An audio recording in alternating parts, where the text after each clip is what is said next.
Narendra Kumar, Rai college of education.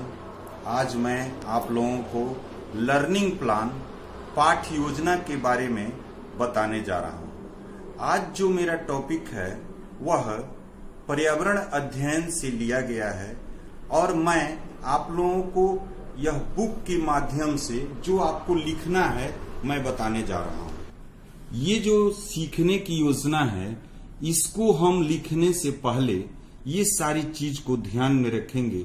सबसे पहले शिक्षक शिक्षिका का नाम लिखेंगे, उसके बाद कक्षा की चर्चा करेंगे, फिर क्लास लिखेंगे, फिर तिथि की चर्चा करेंगे। आज का हमारा विषय है और वह है पर्यावरण और हम, और विषय वस्तु है हमारा परिवार। इकाई क्या है उसकी चर्चा करेंगे। उसके बाद हम लोग विषय वस्तु से संबंधित पूर्व समीक्षा की चर्चा करेंगे। इसके अंतर्गत हम नए विषय वस्तु की चर्चा शुरू करनी है, हाँ तो टिक लगाएंगे। पिछले क्लास के विषय वस्तु का विस्तार करना है, हाँ करना है या नहीं करना है बताएंगे।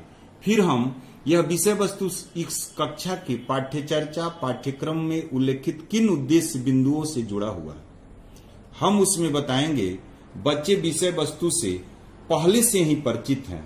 यह विषय वस्तु उसके परिवेश से जुड़ा है क्योंकि परिवार के सदस्य के बारे में वे जानते हैं, जैसे माता पिता के अतिरिक्त भाई बहन के बारे में, दादा दादी चाचा चाची फुआ के बारे में उनको समझ है। इससे वह समझेंगे कि उसका जो उद्देश्य है वो संयुक्त परिवार और एकल परिवार के महत्व को समझना है। उसके बाद हम चर्चा करेंगे यह विषय वस्तु पूर्ववर्त कक्षाओं के पाठ्यक्रम में भी शामिल है। कैसे? तो मैं लिखूंगा हाँ, जैसे पूर्व के कक्षा में शामिल है।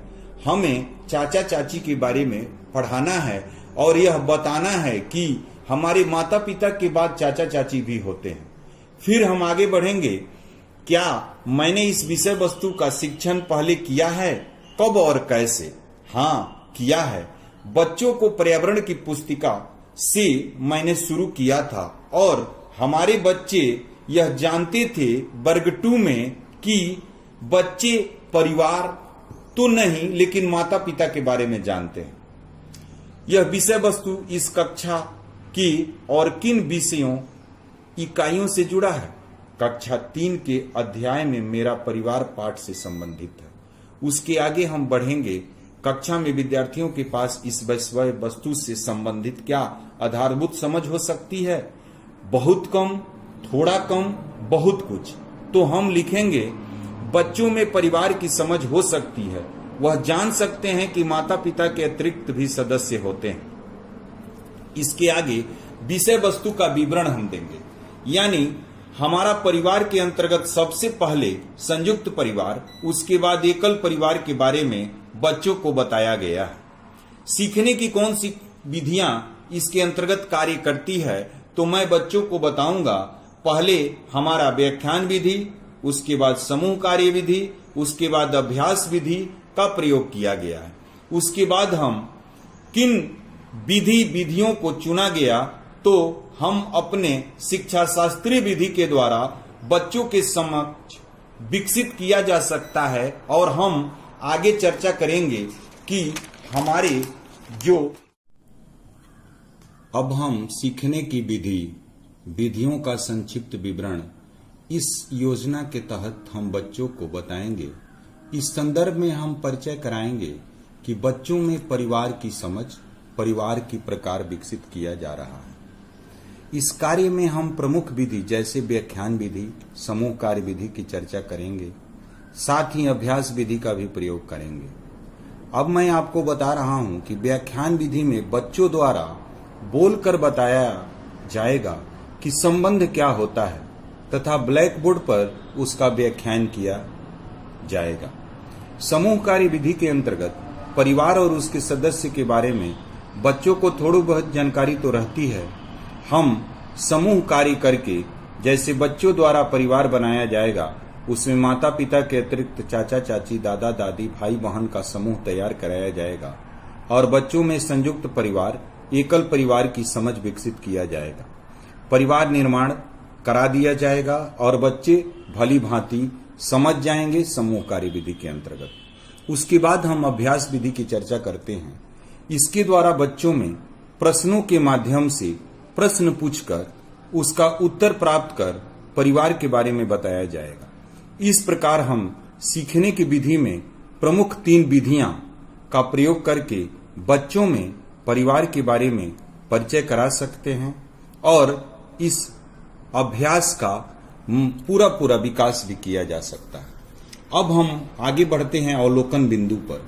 अवलोकन बिंदु के क्रम में यह पाया गया कि आज बच्चों में संयुक्त परिवार, एकल परिवार की चर्चा स्पष्ट नहीं है। अब मेरा एनसीएफ 2005 में हम समीक्षा करेंगे वर्ग कक्ष के बाहरी दुनिया को वर्ग के अंतर्गत चर्चा करना बहुत जरूरी है। समूह में कुछ कार्यक्रम का संचालन कर विषय वस्तु को सिखाने की प्रक्रिया को हम स्पष्ट करेंगे। जैसे परिवार की सदस्य वर्ग कक्षा में विद्यार्थियों को बनाकर हम उसको समझाएंगे। अब हम आगे बढ़ते हैं शिक्षक शिक्षिका द्वारा स्व मूल्यांकन का सुझावात्मक बिंदु। यहाँ पर हम कहेंगे कि क्या विद्यार्थियों ने उस उद्देश्य को समझा? तो हाँ, विद्यार्थियों ने उद्देश्य को समझा जिसके लिए यह विषय वस्तु थी। इसका मूल्यांकन किया गया, बच्चों द्वारा सवाल पूछा गया। उसके आगे हम विद्यार्थियों द्वारा पूछे गए प्रमुख सवाल क्या थे? कितने विद्यार्थियों ने सवाल पूछे? विद्यार्थियों द्वारा पूछे गए सवाल थे जैसे संयुक्त परिवार क्या है और एकल परिवार क्या है। आगे हम बढ़ेंगे, मैंने उन सवालों को कैसे समझाया।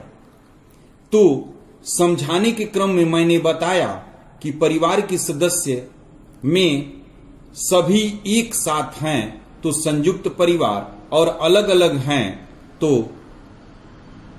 एकल परिवार। श्यामपट्ट और मार्कर का प्रयोग किया गया और बच्चों द्वारा जो उसके परिवार के सदस्य थे उसका चित्र बनाकर बताया गया। इस विषय वस्तु को यदि दोबारा बढ़ाना है तो सीखने सिखाने की योजना में क्या बदलाव करूंगा? मैं इसमें यह कहूंगा कि इस कालांश में पूरी समझाने की आवश्यकता की गई है। इस विषय वस्तु से संबंधित कोई ऐसा सवाल या था दुविधा, जैसे अपने संस्थान के विशेषज्ञ द्वारा मेंटर की चर्चा करने की अपेक्षा थी। मेरे जो मेंटर थे इस विषय वस्तु में मुझे अपने मेंटर से चर्चा किया कि इस संदर्भ में जितना भी समझाया गया बच्चों को सीखने का अधिक से अधिक प्रयास किया गया और बच्चे समझ गए कि संयुक्त परिवार एकल परिवार क्या है और परिवार की समझ उसमें विकसित हो गई। कोई अन्य टिप्पणी? इस विषय वस्तु के क्रम में कुछ विद्यार्थियों जिनके माता पिता नहीं थे उनको समझाने के क्रम में उनकी भावनाओं को देखा गया और उनको समझाने में थोड़ी कठिनाई हुई, तो मैं उनको भी बताया और उनके भावनाओं के द्वारा मैं यह किया। उसके आगे हम लोग प्रधानाध्यापक का हस्ताक्षर करवा लेंगे, प्रशिक्षु जो हमारे कॉलेज से गए हैं उनका हस्ताक्षर करवाएंगे, मेंटर अवलोकन कर्मकर्ता का हस्ताक्षर कराएंगे और एक अध्याय मेरा पूरा समाप्त हुआ।